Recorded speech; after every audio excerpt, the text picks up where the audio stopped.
Okay, a few days ago I stamped a scene out with a Ken Brown Stamps Creature of the Black Lagoon. Or is it Monster of the Black Lagoon? I think it's Creature of the Black Lagoon. I did that on a uncoated matte cardstock, just Staples brand cardstock, with a little bit of a different technique of just using some Versafine pigment ink to get the tones down, and I kind of glazed over it with a little bit of a water-based dye inks. Okay, I was just kind of curious to see if that would work. Now I don't have that scene here because I gave that away, but I thought we would try a similar scene done in a different technique just to do a little compare and contrast. You're going to have to compare it to my previous video and watch that one if you want to. But let's do that around the Seaside Cove stamp. I was going to use the smaller version of it, but then I found this print of it from a previous video where I was just testing brayered stamp impressions, and I thought, we can just use that. I don't like to waste paper, and if something looks fine to me, I figured, I'll make a stamp out of it in the future, or a scene out of it in the future. So let's give that a try here.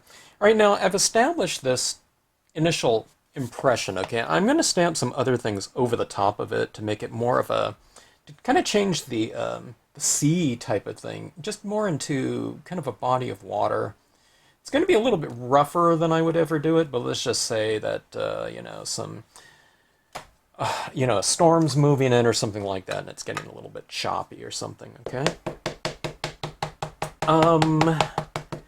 Let's stamp out some cypress trees in it. Okay, I'll probably go for, this is a fairly large piece of paper in the half size, 8.5 by 5.5 dimension. Tell you what, let's do something like this too. Okay, so that being said, because this is already stamped out, there are certain things that I would have done with this impression had I known I was going to use it for this specific purpose. Meaning, I would really subdue this horizon line up there. It's a strong horizontal going across there. I would have really kind of wiped off that a lot before I stamped it out, just so it would just be diffused up there, okay? But it's there, so we'll just go with it, and I'll just have to kind of see if I can eradicate it a little bit with some different techniques on here. Okay, so this cypress, I've kind of wiped off the bottom of this a little bit, or actually quite a bit, and where it's a little bit drier down here in the reflections, okay? Just because there are such strong horizontals in here already in the Seaside Cove, okay, because I didn't subdue them like I said I would have. All right, so let's just get a few of these in here. When I'm stamping these types of trees, tree trunk trio, tree trunks, palm stalks, etc.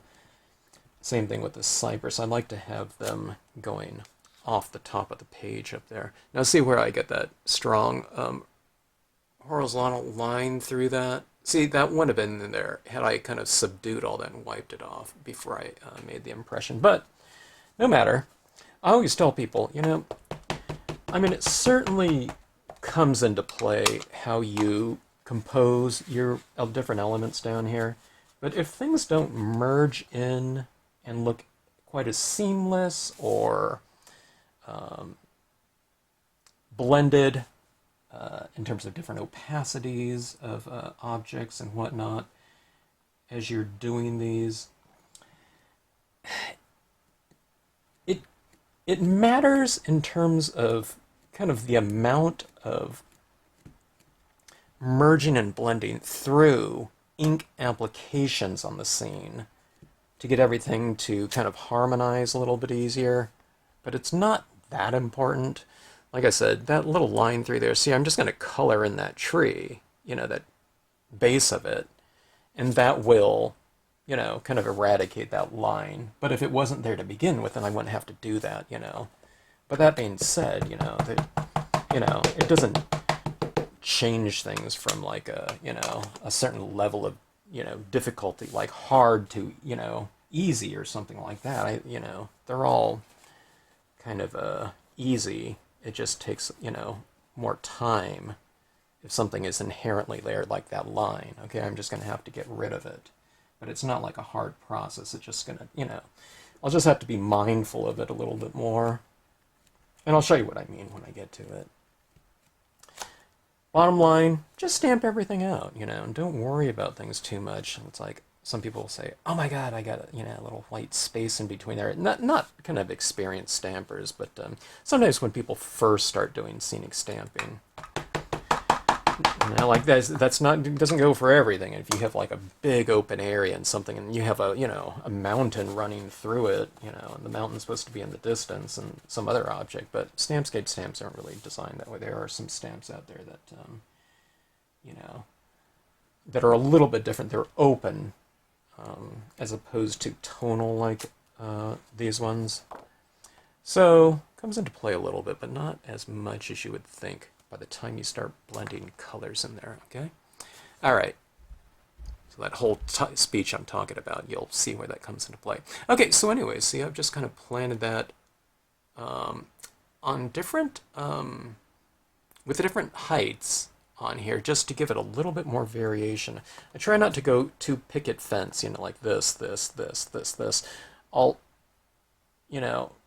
raise and drop the level of certain stamps just to change the kind of the distance in which, in which I'm depicting these different objects in here. Okay, now I could go for another one in here, and maybe I could stamp it lighter, and that would look farther off in the distance. So you can do something like that, or you can just bring in other types of imagery. This one's the, what did I call this? Cypress Cluster. I can bring this one in here. It's just kind of a smaller version, and it can be out in the distance. The thing that's going through my mind is, should I stamp this lighter than black, or should I just go with black? I think I'm just going to go with black on this one. If I stamp it in a lighter version, or even if I do it in green, I'm going to make this kind of like a green, emerald green looking color scheme in here. I could stamp this out in green, and that would push it back visually more in the distance. But I think I'm going to bring things in a little bit closer. Okay, now just the horizon line is right here, so I'm just going to match that up roughly with the horizon line there. And then I don't know if you noticed, but I did wipe off the bottom again. Okay, so we got those trees back there. And I think maybe what I'll do is I'll mask off a little of these other trees like this, okay? You don't need to mask off too much. And I'll go for a second impression. We'll see if this stamps out lighter, and it looks like it's kind of farther back in the distance. See that right in there? So that represents a more distant Cypress cluster, okay? Now some of it, if I look closely, it is stamped in these trees here, okay? These foreground trees. But by the time I color this in, that's not going to matter, okay? Because they are lighter. Now, if I don't want to stamp one that's perfectly black right over the top of that. It's not going to look like it's in the distance, and it'll show up right up in here. But see, that's just how you just kind of play different values against each other. And, with these Stampscape stamps, like I said, I try to make them as easy as possible to use. But you kind of have to kind of think in that terms of methodology and just kind of ease up on your kind of notions on how to use stamps in general, and get a little bit more used to kind of just doing some overlapping and the blending of different. Now that one came out really super light. I can probably go for another impression of that. So let's just do that. You see what I mean? It doesn't show up very much, right? Now, certain types of stamps, you wouldn't just go and stamp over it again. You'd go with a stamp positioner and try to get it exactly on there. I'm not going to do that. I'm just going to blot that off here. Take some of it off again, and I'll just go like down here. And maybe I'll go a little bit off-center like this. Okay. From my previous impression of it back there. And see that right in there? Doesn't it look like there's trees right here, and then there's even more distant trees, because this one's a little bit lighter than this one, the foreground images, but it's darker than those other images that are in there. So, it all just kind of blends and merges in. I don't think this will show up here, but let's just stamp this right over the top of this right here, okay? it might kind of create this ghost image in the background and might add to the depth of it a little bit. See that right back there? I mean, it barely stamped out. Okay, right back in there. But it does add a little bit more depth in there, okay? So, overlap things. Play with your secondary impressions once in a while to create deeper visual space in your scenes. And, I don't know. If it gets easier than that, I don't know. There was, what mask did I use? I just went like that. Okay? But, I mean, it's kind of a mindset. You kind of have to kind of get in that mindset. There are certain types of stamping that we do where we do have to do careful masking, and that's when you're using images that are all outlines, okay? Because you don't want to show one image just showing right through another one in terms of an outline stamp. Now with this Ken Brown stamp, it's kind of fairly open, so there's going to be a lot of that, those little waves and things like that showing right through my objects, okay? And that's going to be a problem, in some of these areas. So I'm going to try to find an area where there's not too much of that, texture, because it'll show right through my figures here. So the faces are kind of the most important things. You don't want a bunch of lines showing through faces, but I'll try to avoid that as much as possible. You can do certain things. I can use a white paint pen to kind of draw those lines out of there, but I'll just try to avoid it to begin with here. Inevitably, like I said, though, there's going to be a lot of that Seaside Cove showing through this image here. If I was to draw this image right here, I would do it darker, knowing how I use it in Stampscapes scenes. Okay, see that right there? A lot of that texture is showing right through there. But what I'm going to do is I'm going to try to kind of enhance that, and I'll build the values of that. Okay, so that being said, if I knew that I was going to stamp this in here, in this type of scene right now, I would have made this whole area in here lighter by wiping off a lot of that ink before I made my impression of the Seaside Cove. Okay? That's how I would go about it. Some people would stamp this out first and then mask the figures off and then stamp right over it. That to me is, in terms of an image like this, that's too much work for me. So I would just make that whole area in there lighter before I stamp. This is the smaller version, but you just ink it up. You remove a lot of the ink in here so that it stamps out, but it stamps out very light. Make an impression. It's lighter in there. And then you just stamp this right over the top of it. Okay, so let's go for, and I went for this real kind of smoky, kind of diffused scene the last time in my last composition using this image and creating the scene here. Let's go for more of a kind of a jewel tone scene. I don't know, from a descriptive point of view, maybe it would be, I don't know, less murky. I like murky a lot when it comes to Halloween imagery, but let's just go for kind of, I don't know if it's a happier scene, you know what I mean? I mean, how happy can it be? But from a emotional perspective, in terms of the color scheme, I think it'll take on a different spirit than kind of the more aged-looking, uncoated paper you've done with Versafine Black, which feels like, to me, it almost feels like, adding charcoals or something like that onto a scene. More imagery is going to be added to this, but let's wait until the end to add those ones in there, okay?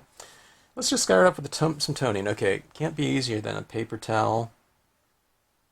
Dye-based inks, okay?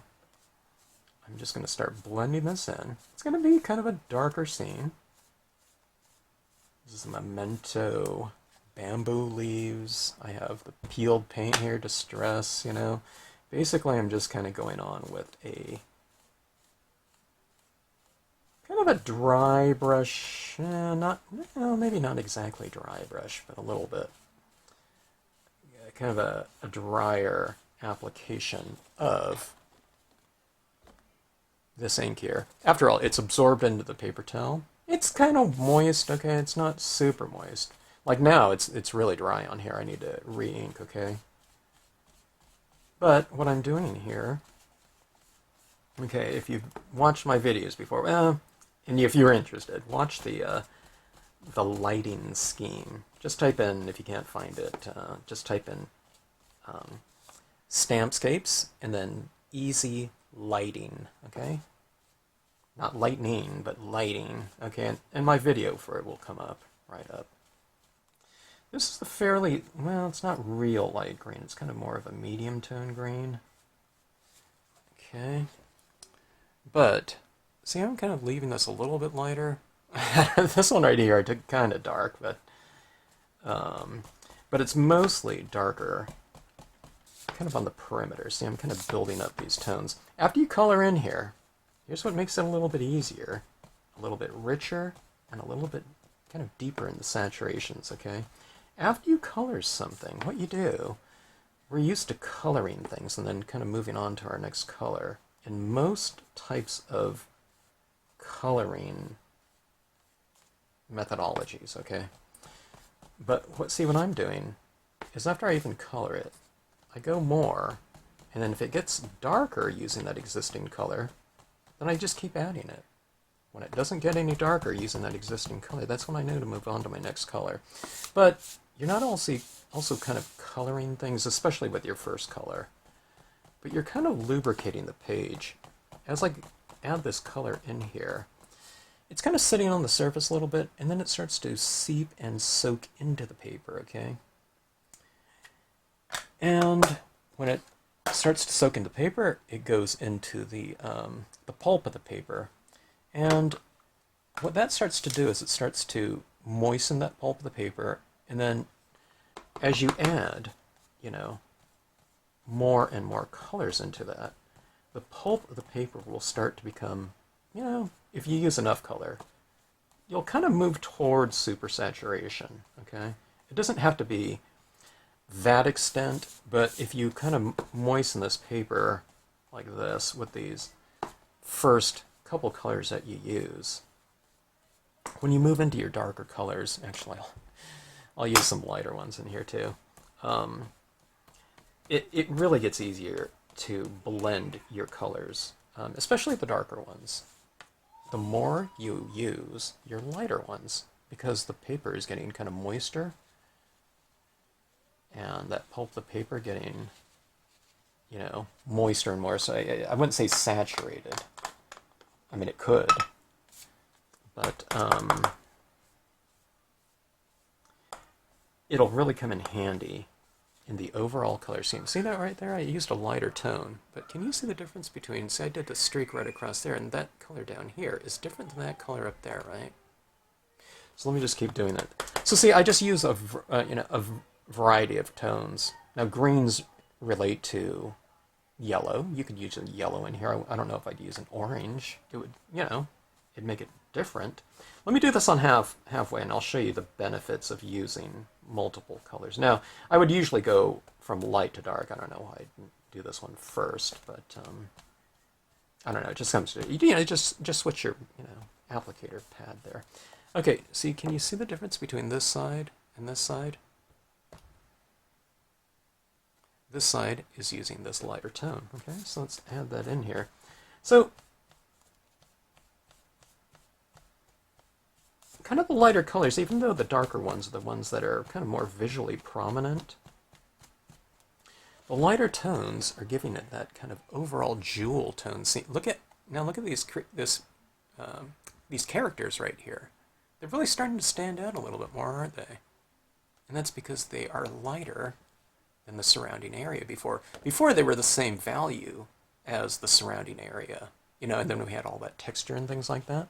So the darker you go, the more the lighter areas that you've retained stand out. In this case, it happens to be kind of a spotlight on our stars of the movie or whatever, stars of the scene.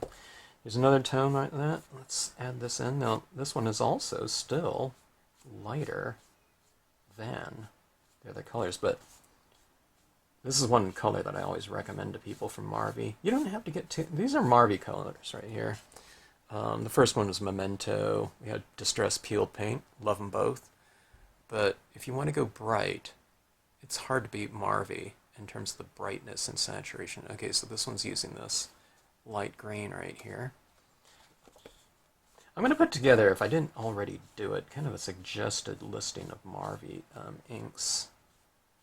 Not to replace, but to supplement basically any other colors of brands of and lines of inks that you have, because it can really brighten things up. So if you're getting the Marvies for the brightness kind of aspect, I'll have a listing of, you know, maybe 6 to 8 colors or something like that. So even if you have 100 pads, hey, some people do, from other companies, and you don't have any Marvies, you can kind of supplement a few, and then if you add even one color of Marvy green into a mix of 5 other ones from different companies that aren't quite so bright, the Marvy one will brighten everything up by itself if kind of merged into a scene, okay?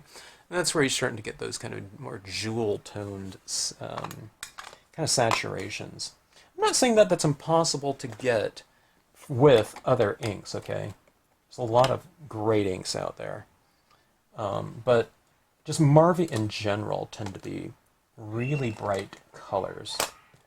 And it's really easy to achieve a certain degree of intensity, okay? Now, I don't like every scene and every part of a scene to be super bright. Sometimes I want it a little bit earthier. Like I didn't want that previous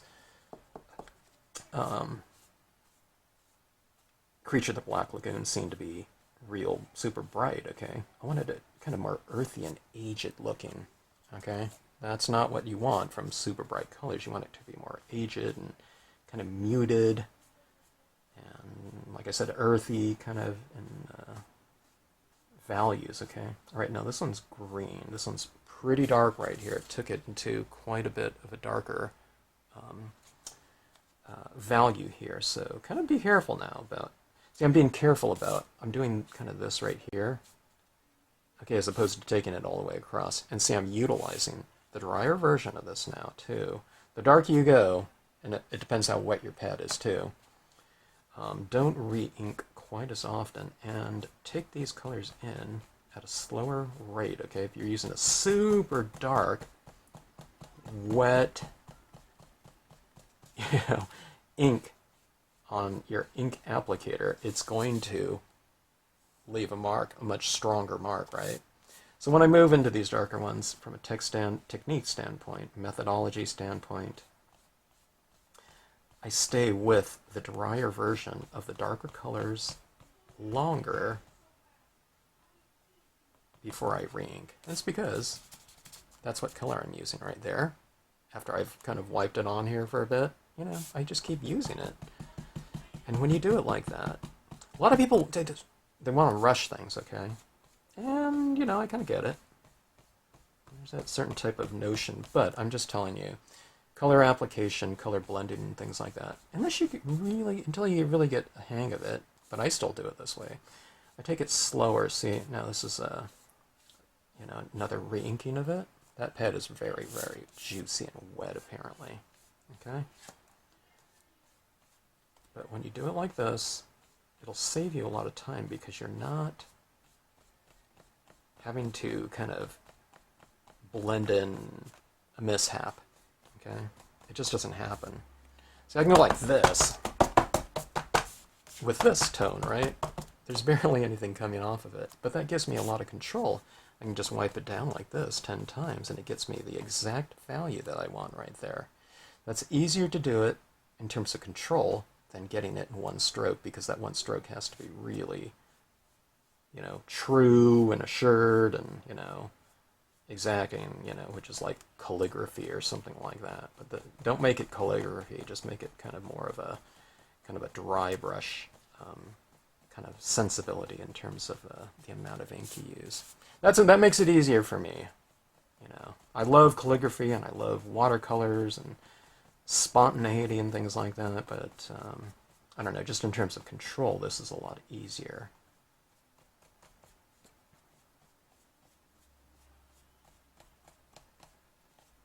I always say, people say, well, you make it look real easy. Well, if you utilize easy techniques, it's easy to do, okay? If you don't rush things, this doesn't take forever either, okay? Instead of just going like this, it's just like 1, 2, 3, 4, 5. That's like 2 seconds or something like that, you know, to get a certain application down. So just remember that, you know, kind of put the brakes on a little bit. And it's really just free-flowing fun, because it's not, you know, kind of precarious of a technique. I don't use precarious techniques. I'm trying to think of one that I use that's could be kind of, I can't think of anything. I don't know, the splatter painting, you spray it down, but I don't know.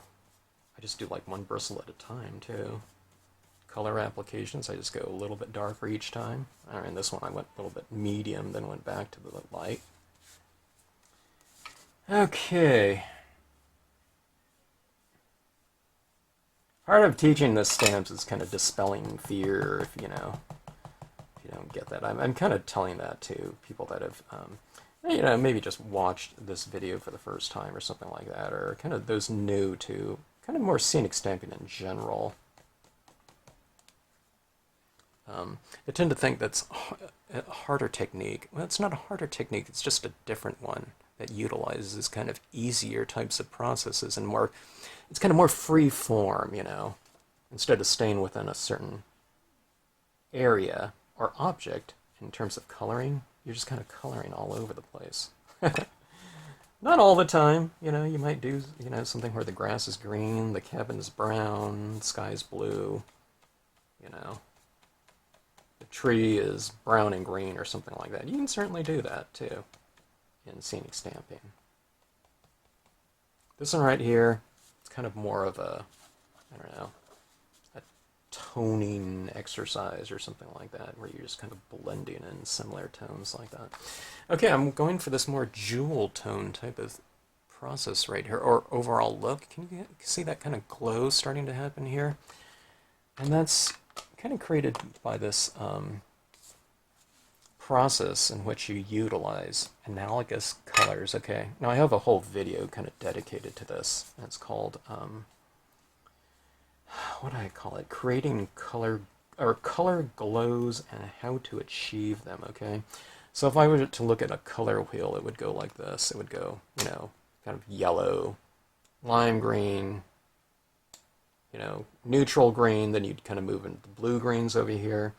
Anytime you start utilizing analogous colors next to, and in this case, overlapping each other, it creates a color glow.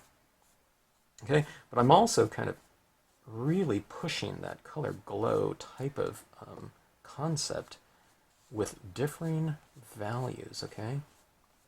They're darker on the outside and lighter in the middle, okay? So this color right here, it's like it's almost its true value right here, but then when I streak it in like this, it goes from dark to light, okay?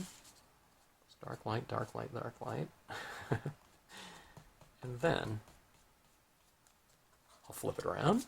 Keep it nice and comfortable, right? Dark, light, dark, light, dark, light. And that's all I'm doing. And that's all I've been really doing through all the tones. The lighter ones go in farther than this one. This one right here, it's going like that distance. Something like this. Or the Distress Ink peeled paint. I went from here all the way in here. Okay, but it's not a straight version of that. It's a wetter version on the outside and a lighter version on the inside, because you're just doing that streaking type of thing. Okay. Darker on the outside. You want to get more ink? You'll get more ink just by kind of tapping it down like that. Okay. See that kind of more jewel-like surface starting to emerge? The figures look real anemic, so we'll color those ones in with alcohol markers. Or you can use dye-based markers if you have plumes or tombos or that type of thing. I don't know, maybe even colored pencil might even show up. It's a little bit harder to use colored pencil on glossy cardstock, but I've tried it before, and if you have kind of a soft enough pencil, medium, it'll apply. I wouldn't recommend it though. Pens are kind of easy, or a lot easier. All right, now here's those trees. Let's see, the cypress trees are going into the water right here. I like to add some extra shadows down in those areas like this. So it really kind of puts those trees in the water. It's like sitting in there a little bit easier, or a little bit more from a visual standpoint. It gives it visual weight. Okay.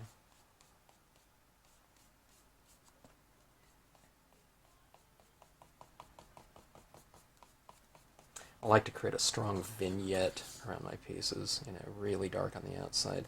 I think we're ready to move to. I tell you what, let's go. I was going to go to black, but let me see if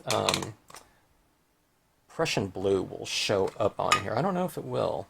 It won't read as Prussian blue because I'm going over the top of green. I think it just looks a little bit darker, but remember what I said about kind of about using analogous colors, right? Blues are right next to greens on the color wheel. So, you know, you add that blue in there.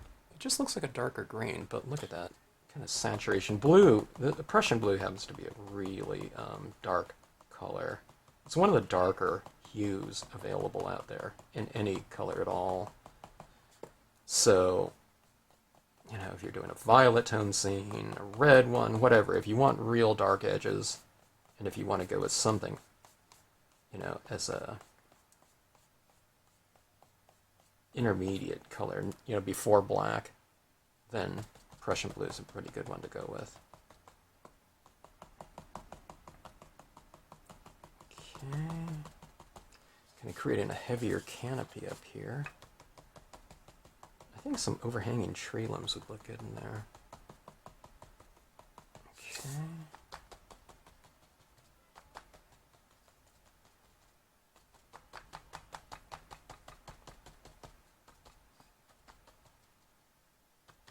All right. Prussian blue. The case even looks black. They don't sell dedicated cases anymore, unfortunately, at Marvy. They just have blank pads and re-inkers to go with them. Okay, let's go back to black. And that's the black that I used to tone all of the, to color all of my different images. Okay. Where do you use this? I'm using it where I use that Prussian blue. Down here in the shadows as well for the cypress trees. I didn't switch paper towels. I'm just using the same one through this whole process. The thing that's interesting to me here when I use black, it is quite a bit darker than that Prussian blue. Sometimes the black doesn't look quite as, you know, quite as it doesn't show the level of value. Doesn't seem that much darker than the blue, but in this case, I don't know, for some reason it really does look quite a bit darker.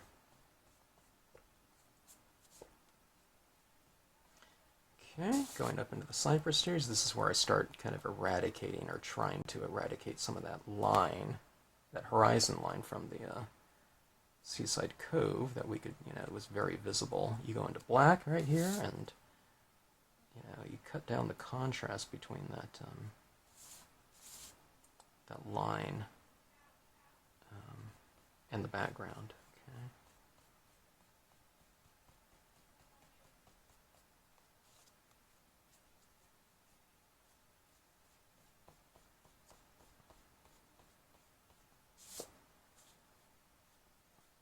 One of the little detail things is I'm kind of going in between these two waves right in here. Okay. Just to keep that kind of spindrift lighter. I don't want it too light though. I want it kind of murky, but a little bit lighter. Okay, something like that. So we still see the wave right here.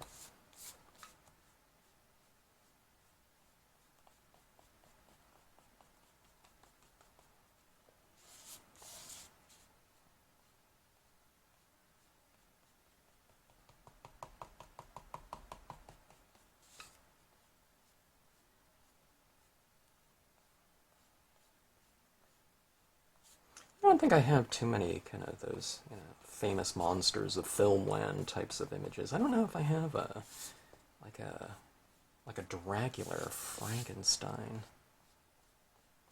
I think this Creature of the Black Lagoons might be the only one I have. Okay. There we go. I'd say that figure stands out quite a bit now, wouldn't you? By just taking the area around it darker. We still have all those textures kind of running through the forms, otherwise it would look like this, okay? But the fact that, we've really kind of enhanced the presence of the creature and the woman by making the area around it darker, it just stands out that much more. Alright, so I think that looks pretty good in terms of the vignetting right here. Now we have a little bit of work to do. But again, it's just easy work to do if you keep it in this kind of methodology. I worked from fairly light and worked it darker and darker, okay? Well, I'm just grabbing a bunch of pens that are kind of in that same color scheme right here with my alcohol markers, okay? This one's a little bit more of an olivey color. It's real similar to this one right here. I mean, you can play around with, different tones too. Oh, that being said, I almost forgot. I have this Distress Ink walnut stain. Sometimes I don't like just going straight greens like this. I like it a little bit, kind of with a little bit of variation. Now we use blue in there, yeah, but it's all kind of within that same family of colors. Lime green, dark green, blue green, or whatever, But let's play around with a little bit of this warm tone right here and see what that looks like, okay? I'm kind of just glazing it right over the top of that green over here, but do you see that different brownish tinge than from over here? See that right there? It's a little bit of an orangish, I mean it's brown, but I think that will look good in here. That's what I often do if I'm doing something like with grass or trying to think of another example. A lot of times I don't go this green in a water scene, but since this is so swampy. But yeah, I don't know, grasses, and I'm doing a lot of grasses. If you use brown in that green, in your grasses, not over the whole thing, okay? But if you use a lot of it, it just gives it kind of more of an earthy, keep saying that word, kind of a more natural spirit to it. See that right in there? So I tend to like that look. I used it a little bit down here as well. Okay, so all of these colors that you do your coloring with, you can grab those, similar types of colors in pen form, okay? Your tan browns or whatnot. Lime green, kind of olive green, all right? Now let's show you what I'm going to do with this, okay? I'm going to color my creature a little bit, or a lot. Okay, I'll work it from kind of those lighter tones to the darker tones, just like I did with my inks and the ink color kind of application process. Okay, so there's that creature is. See, it's standing out a little bit more. He totally harmonizes with the surrounding area. I mean, you should, right? It's like, it's like a creature. It's like a, I don't know what the story is. I don't know, it's an ancient creature. That wasn't, they didn't turn like a man into the Creature of the Black Lagoon, right? It was an existing kind of monster.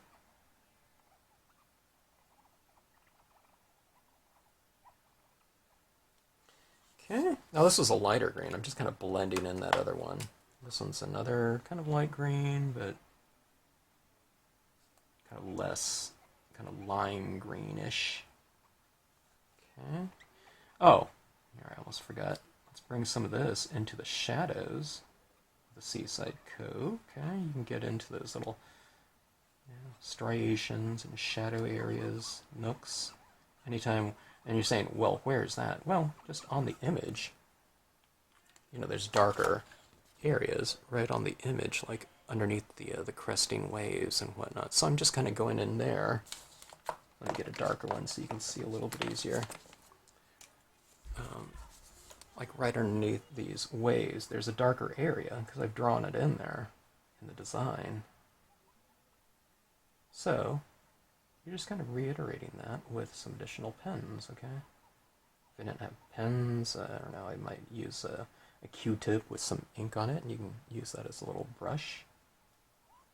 These are alcohol inks, so they don't blend with the, or smear with colors that have already been laid down, which is good.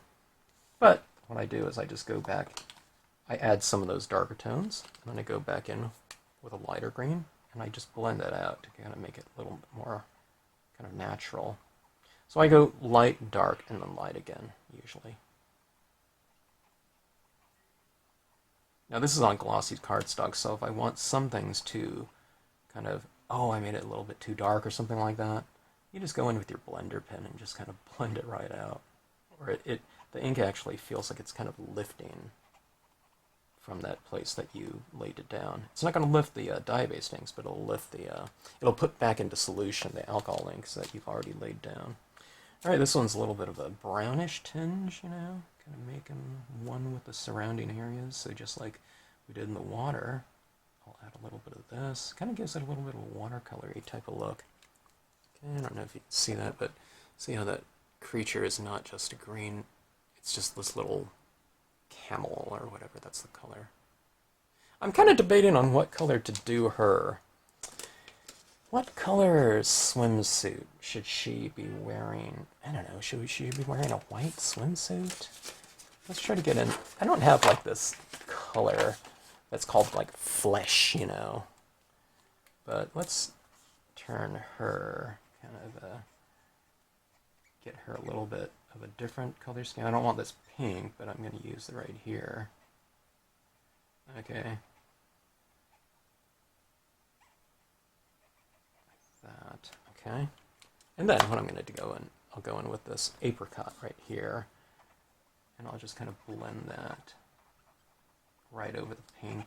I don't want it pink, but kind of the pink's kind of a good complement to that green in there, but going there and adding this in.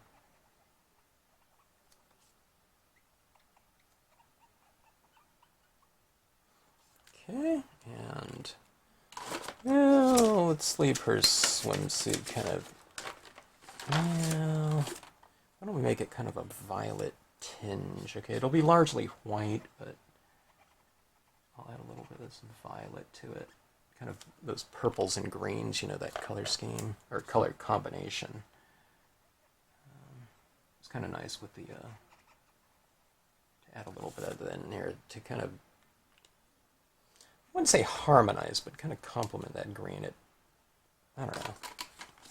Okay, I missed a couple spots here. That creature's hand is coming up from underneath here, so I'm going to just go in and color his hands. That green. He's got these big, huge, webbed hands. I'm excited to get those two right there. This one's jungle green here.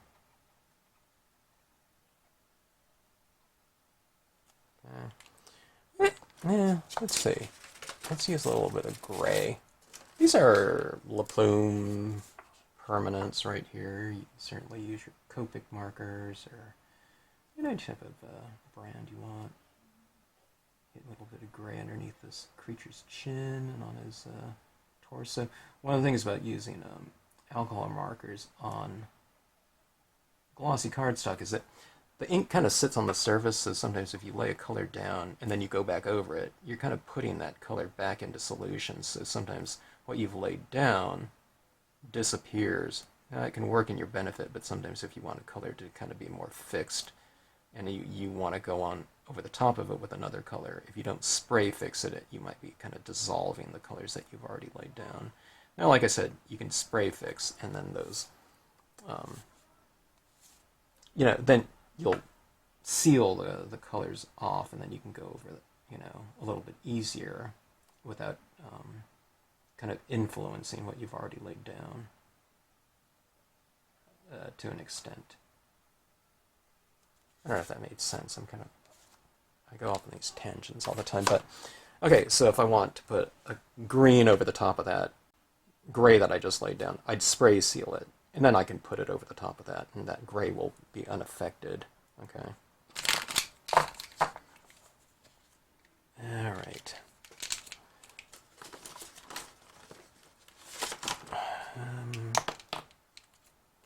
One of the things that's always kind of a good idea to do is, see, this image right here doesn't have an inherent shadow.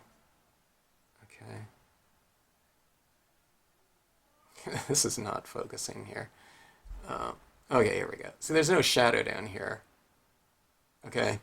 That's one of the biggest things I think people can do to kind of improve their pieces is add shadows. Okay, so at the base of this one, I'm just kind of, giving a little bit more visual weight to the guy. Let's put it down like this, and let's say that's a shadow right there, okay? It's really harsh and awkward, and it's not really a good shadow, okay? I know that. But what I do is I'll go back in. Here's the gray, okay? I'll add some of that into there as well, shadow. But then we'll just go to our lighter tone, okay? And you just kind of blend that out a little bit, and it just makes it look better. Let me give her her golden locks or something like that. So give her hair kind of a blondish look. I don't know, it's yellow, but kind of add that down there like so. I think I can give her a little bit more shadows because, again, those lines are kind of really showing through the subject. I have a couple different brands of pads here. This is the Shuttle Art Gray. Super, super dark. Okay. I mean, it's way too dark. It's leaving real harsh lines, okay? But you just kind of lay those down like that, and then you go in with your lighter version and just blend it around, So it's not such a harsh line drawn in with the darker color. Okay. I think that is okay. There's a little bit too many lines still running through. Like I said, I don't want to waste this piece right here, but I think that looks okay. I think the strong enough vignette around there, kind of handles it okay. All right, now let me think of my process right here. Why not? Kind of these splashing waves and stuff kind of coming in like that. I don't want it to look like Seaside, like, big splashing rocks, waves on the the rocks in the tide pools or something like that. That's not the setting right here, but let's just add a little bit to this, just in terms of the textural contrast in here. Dr. Martin's bleed-proof white. Mixing up the paint here. You have to add water to it all the time because this dries out very quickly. But I just used it a few days ago, so there's enough water in it. You don't have to mix up the whole thing. It doesn't have to be mixed up from top to bottom. Old toothbrush. Okay, don't soak it in all the way. You don't have to dunk this. We're not going to be using that much,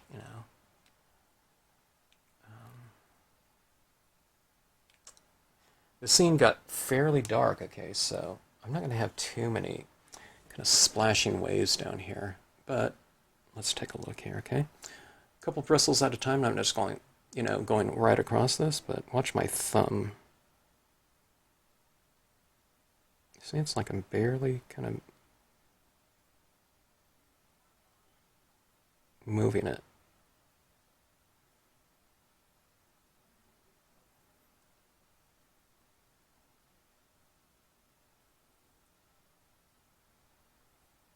We kind of bring a preschool preschool techniques, for, I don't know, whatever dynamic results. A lot of people haven't done this kind of splatter painting type of thing,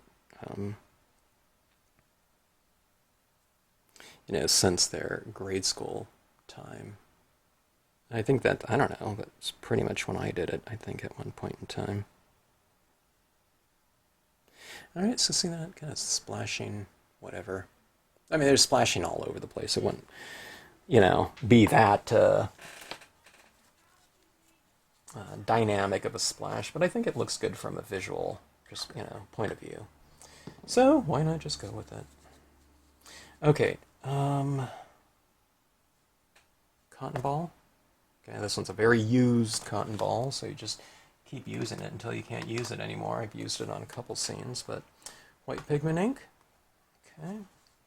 This will really add a lot from a textural standpoint. Everything is pretty crisp right now, but what we want to do is we want to introduce kind of a softer haze to it, and it also kind of expands on the lighting scheme of the scene.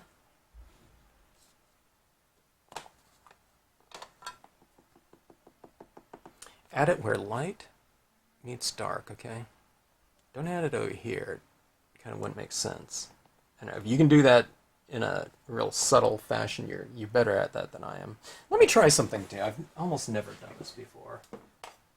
Try to keep remembering. But here's a green. I wonder if I could put in like a green haze in here. Okay, let me use a different part of this cotton ball. Use the backside. My fingers are going to get completely inky on this. Okay, let's see here. Alright.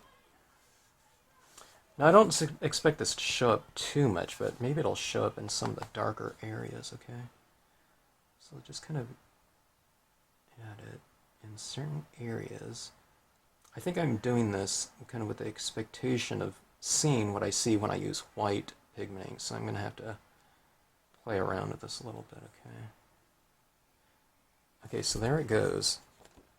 That's that green kind of going off in that distance right there. Okay. Add it over here. Maybe it'll kind of add to this kind of murkiness. Kind of in maybe a fun manner. We'll see. The thing that I'm thinking about in some ways is that phosphorescent, those little organisms, kind of making it glow a little bit. Maybe we'll achieve kind of a little bit more of this kind of glowing look with the use of this pigment ink in addition to the white one. I don't know. Always looking for different kind of textural opportunities and ways to achieve them. So this is, I don't know, potentially interesting maybe, if it works. Okay, now, I have a feeling that when I ink this up in the white and then I go over this one's just not going to be dry yet. I mean, you can do that thing where you spray seal it, but I don't want to do that right now. Let's go on with some of this white here. Okay. The Moonlight Duo ones might be a good opportunity for this because it has kind of a green, and then the white one, pigment ink in there inherently. Okay, so where light meets dark. Okay, I almost have too much pigment ink in this. I'm going to blot some of it off. See what I mean? Keep it a nice, easy process. It's just too saturated with ink, so I want to use less ink, so with each tapping it's, transferring less ink. Still have quite a bit of ink on this, but I'm using kind of a lighter touch to tap it on there with, too. Kind of putting the figures in kind of a little bit of a atmospheric kind of mist.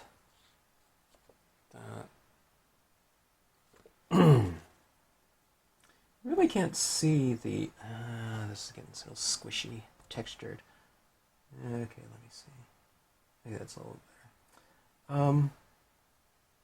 I don't see that green in there too much. Maybe that's for the best, though.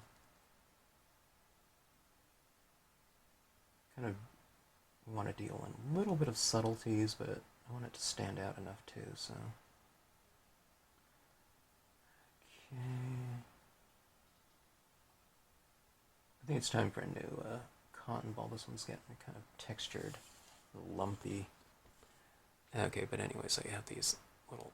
But anyways, okay, but that's what it kind of looks like. You see that? You know, from a textural standpoint, it kind of makes an interesting type of thing. I should put a little moon up here or something like that, too. I mean, it's a little bit too light to do that, but I think what I can do is I can do a hole punch. Oh, what size hole punch, though? Okay, here's a hole puncher right here. Just your typical hole punch. And let's do this right here. I'll just go like this. It's going to be a small moon, like a tiny one. I'll just put it back there in the distance, okay? I'll try, I don't know. We're going to have to do it just with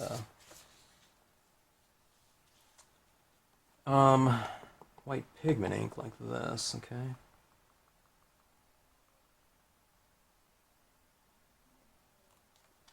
That. Now that looks way too harsh, okay? It's not going to look like that when I'm done. I'm going to put a little bit of a mist around it, okay? Let's just go with that for right now. And it's a little bit too opaque as well. Let me see if I can find my,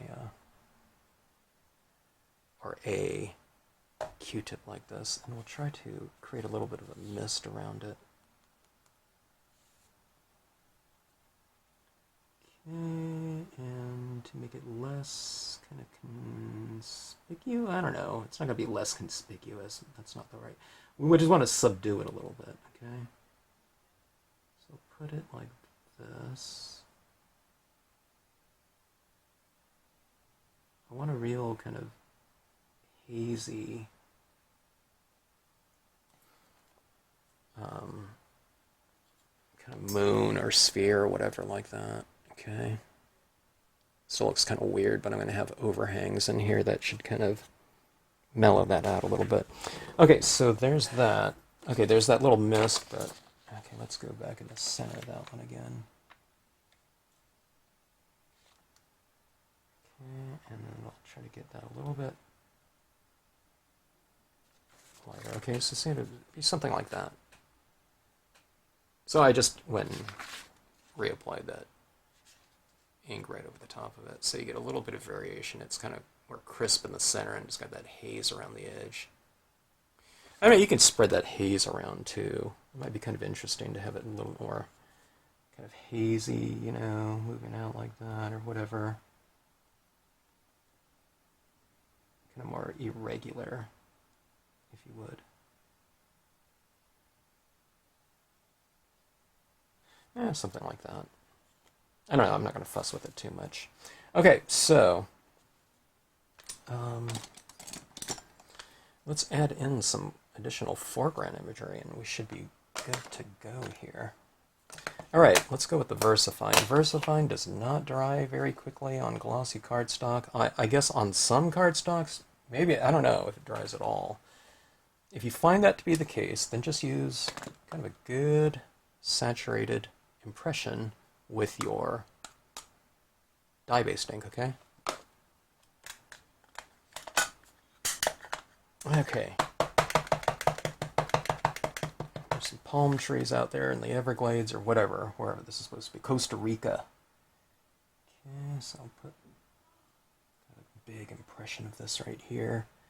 It kind of puts us as a viewer behind something to kind of protect us, you know, from being spotted or seen, right?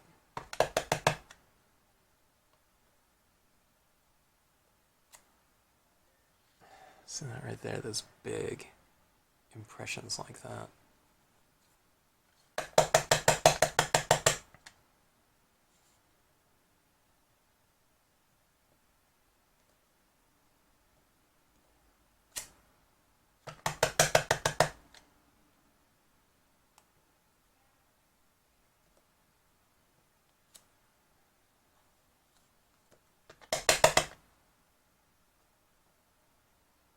use a lot of different angles for the same stamp.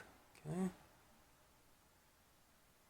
Kind of add something really close to us, next to something that's not far, but farther away from us.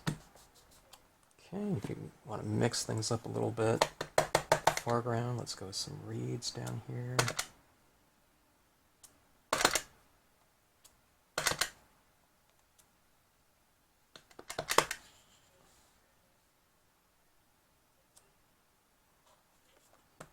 Okay, a little bit of a textural difference down here. Okay. Now let's create a little bit of an overhang. We framed our scene off on the bottom. You could use the palm frond coming from above, but I think it would be a little bit too redundant. Okay, so let's go with these. A different texture, but one that can easily cap off the top of the scene just as well. And these areas like this, with a lot of kind of a rainforest, there's a lot of growth and vegetation, flora.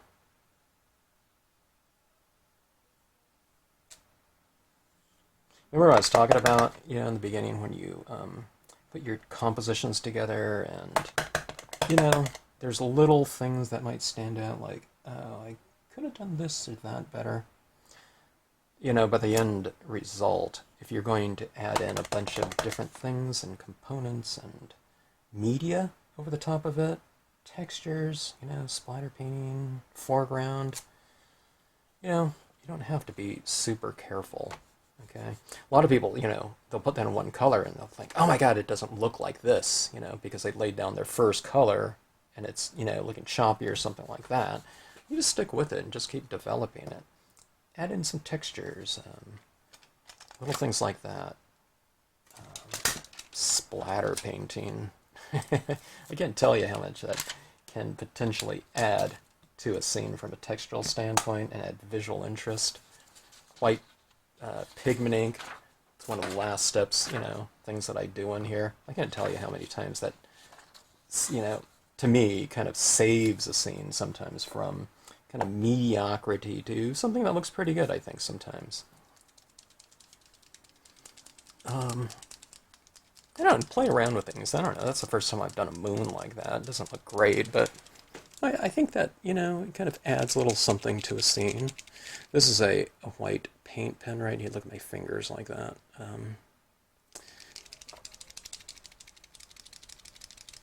They all kind of add to the overall, but, they're not like gigantic changes from, there's never like one big leap from one thing to the next in terms of, kind of finishing process. It's always just, it's just little incremental changes that kind of cumulatively really add up to an overall, finished piece, a certain resolution to it. Okay, I'm kind of adding a little bit of highlights to this character, I'm trying to eradicate some of those lines that were running through her, okay, from the initial impression. I'm looking, there's just lighter areas on the creature and figure, like on her, swim top, her shoulders, a little bit on her face, maybe her hair too. And you can kind of go in and highlight those areas and just reiterate them. Okay.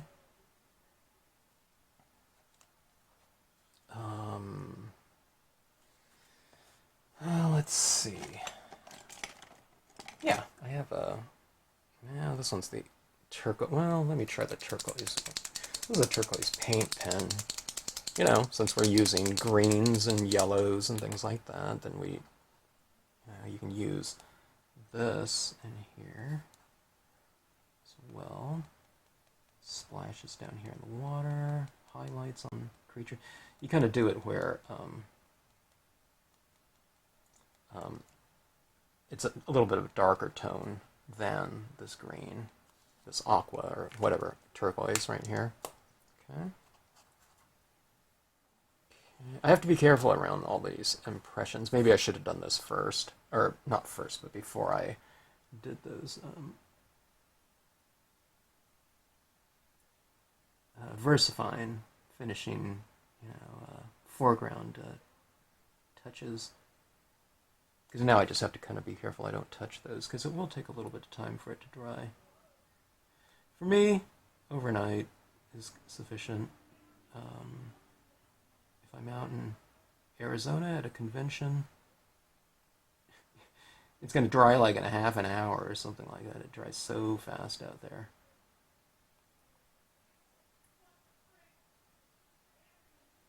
I'm just kind of putting in little highlights. Sometimes it's a little dot, sometimes it's a little bit of a line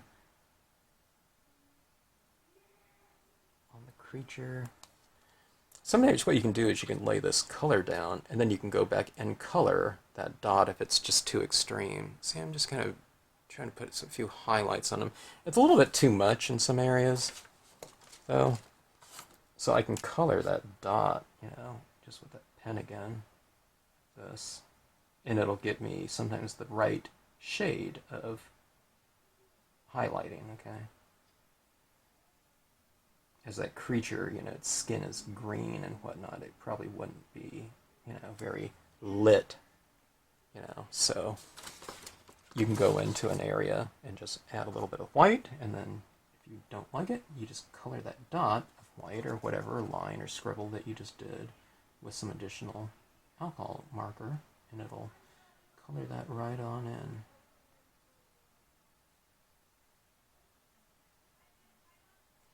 Okay, adding this little surface specular light. It's not really specular light, but in this case that's what it represents. Light that's brighter than white. It's like the reflections kind of twinkling off, shining off of certain objects. Okay. As you see all those little dots in there. I'm kind of going a little bit crazy with it, but I don't know, it's kind of creating that little surface shimmer. It's kind of fun.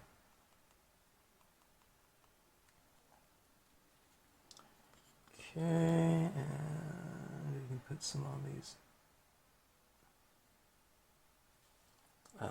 Some of these cypress trees. You put a little highlight on it and you're saying, okay, that object is, in theory, kind of three-dimensional. Okay. Rather than just a flat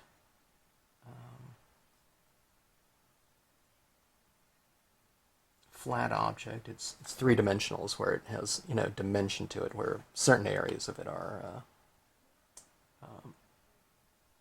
being lit, or reflecting light, at least. So I put it on the inside of the trees, facing the light right here. So on these trees right here, well, this one right here, it's on the right side, and this one's on the left side because the lighting is coming from in between there. If the lighting is coming from here, then I would put the highlights on the tree on this side. Okay.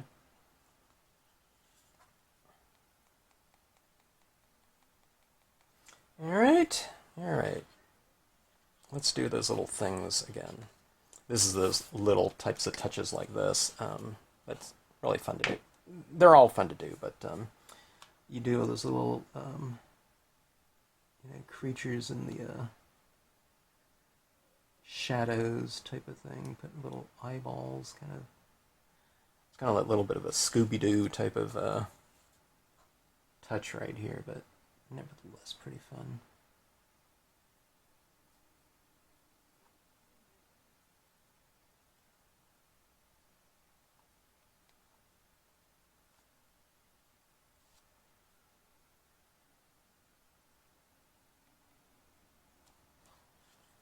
Alright, so it kind of puts a little bit of a little white paint there. Little kind of visual interest out here. Like that. And kind of when you look at it in the overall, those little eyeballs don't really stand out too much, but always those little types of details that kind of reward the viewer, whoever, or the recipient of your card or whatnot, as kind of a little bonus. It rewards them for inspecting your piece, you know, closer, like that. All right, let's see here. All right, so we started off with the Seaside Cove, and then we added, you know, the cypress trees in there. And the Seaside Cove, with all its textures and everything like that, those striations that are running across there, it showed up in the trees and whatnot. But, you know, see, I can see that horizon line still right there, but, you know, in the grand scheme of things, I don't think it really matters. Here, let me change my exposure here a little. Okay, that's a little bit better. But, you know, you can see those little lines through there. And like I said, I would have wiped those off to begin with, but, you know, when someone's looking at a card like that, you know, I guess there's some people that you might give it to and they might say, oh, there's a little bit of line through there.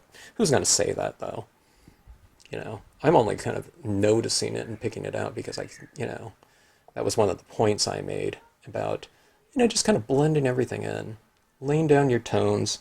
I mean, this is just one technique here, but it goes the same thing. If I was doing this in chalks or pastels or whatever, you know, by the time you blend everything in here, you know, it's the overall kind of impact of a scene. You know, our viewers, you know, are going to look straight at these creatures, you know, these two characters down here.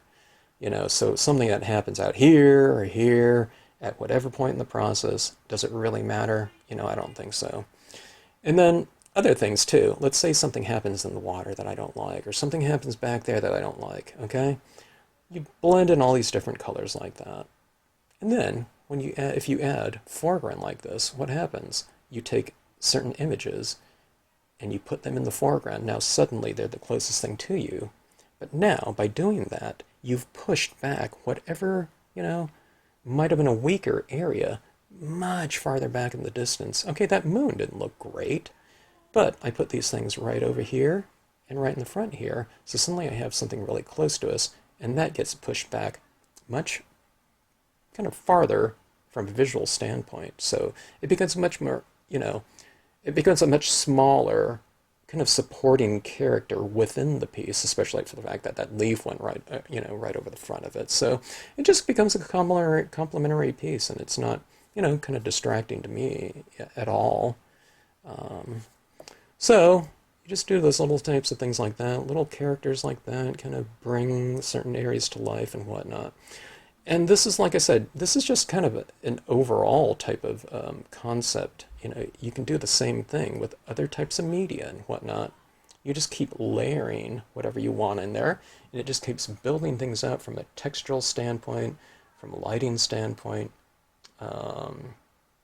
subject, I don't know, focal point perspective. I mean, certainly by the time you make everything around here darker, if you've left this area lighter in here, it kind of spotlights the character.